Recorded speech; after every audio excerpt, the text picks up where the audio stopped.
शुभ संध्या।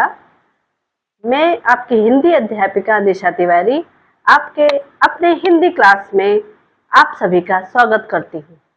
जैसा कि हम वर्ण विचार टॉपिक पर चल रहे हैं और आज हम पढ़ेंगे वर्ण के भेद। तो वर्ण भेद स्टार्ट करने से पहले हम कुछ पंक्तियां पढ़ेंगे और पंक्तियां हमारी ये है। डरना नहीं किसी के भी पैरों के नाप से, डरना नहीं किसी के भी पैरों के नाप से,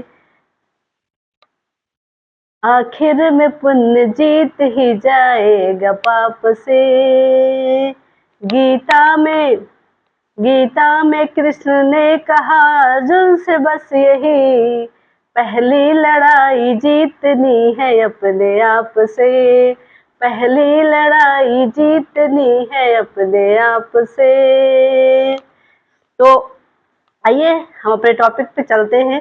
जैसा कि हमने वर्ण पढ़ा, वर्ण की एक सिंपल सी साधारण सी परिभाषा हमने पढ़ी और परिभाषा पढ़ी कि लिखित भाषा की जो सबसे छोटी इकाई होती है या सबसे छोटी ध्वनि होती है जिसके टुकड़े नहीं किए जा सकते वो वर्ण कहलाता है। आइए वर्ण की हम भेद पढ़ते हैं। जो एक स्वर है,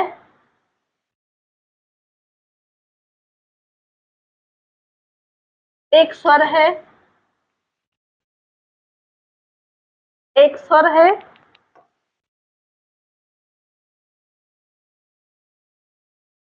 एक स्वर है और एक व्यंजन है और अयोग हुआ है। तो स्वर क्या है? वर्णमाला को तो 3 भागों में बांट दिया गया। पहले स्वर और व्यंजन थे, अब अयोग हुआ को भी इसी में ले लिया गया है। स्वर, अयोग हुआ और व्यंजन। तो स्वर क्या है? स्वर जो है वो अक्षर है जो किसी दूसरे अक्षर की सहायता नहीं लेता है, मतलब वो अपने आप में स्वतंत्र होता है। तो स्वर की संख्या यहाँ पे 11 दी गई है। आ है, बड़ा आ है, छोटी ई, बड़ी ई, छोटा ओ, बड़ा ओ, वो बड़ा ओ, री, ए, ओ और औ।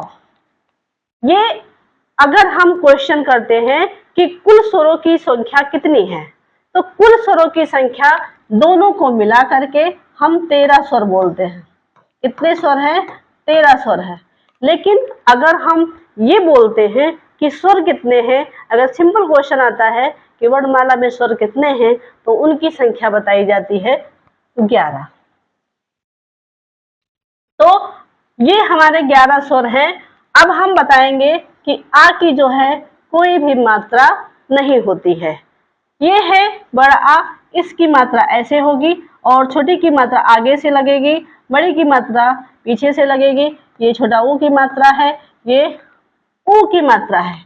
री ऐसे बनेगा, फिर ये ए है और ये ए है और ये ए है और एक बनेगा ओ और दूसरा बनेगा ऐसे करके औ।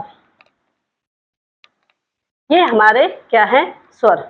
जो मात्राएं यहाँ पे दी गई हैं, यहाँ पे हम व्यंजन की 12 खड़ी जो हम पढ़ते हैं उसमें इसका प्रयोग करते हैं।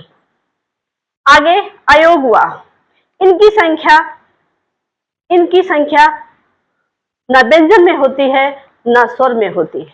इनकी कोई गिनती नहीं है, ना स्वर में गिनती होगी ना व्यंजन में। एक तरफ से इनको रखा गया और यहाँ पे अयोग हुआ 2 प्रकार के बताए गए हैं। लेकिन कुछ किताबों में दिखाई दे रहा है कि अयोग हुआ 3 प्रकार के बनाए गए हैं। कौन कौन से? ये हमारे अंग है और ये आहा है। अंग को हम अनुसार कहते हैं और आहा को हम विसर्ग कहते हैं। और एक हमारा आया है चंद्र बिंदु, जिसको हम अनुनासिक बोलते हैं।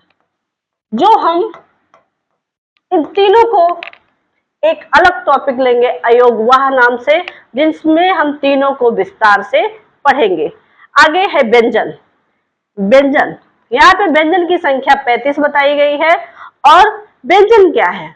व्यंजन जो है हमेशा स्वर की सहायता लेता है। व्यंजन स्वर की सहायता लेता है और इसको बोलने में हमें बाधा आती है, इसलिए हम क्या करते हैं, स्वर की सहायता लेते हैं। स्वर अपने आप में स्वतंत्र है, लेकिन व्यंजन जो है अपने आप में स्वतंत्र नहीं है, इसको दूसरे की सहायता लेनी पड़ती है। तो यहां से का से लेके मा तक स्पर्श व्यंजन है और य र ल व अंतस्थ व्यंजन है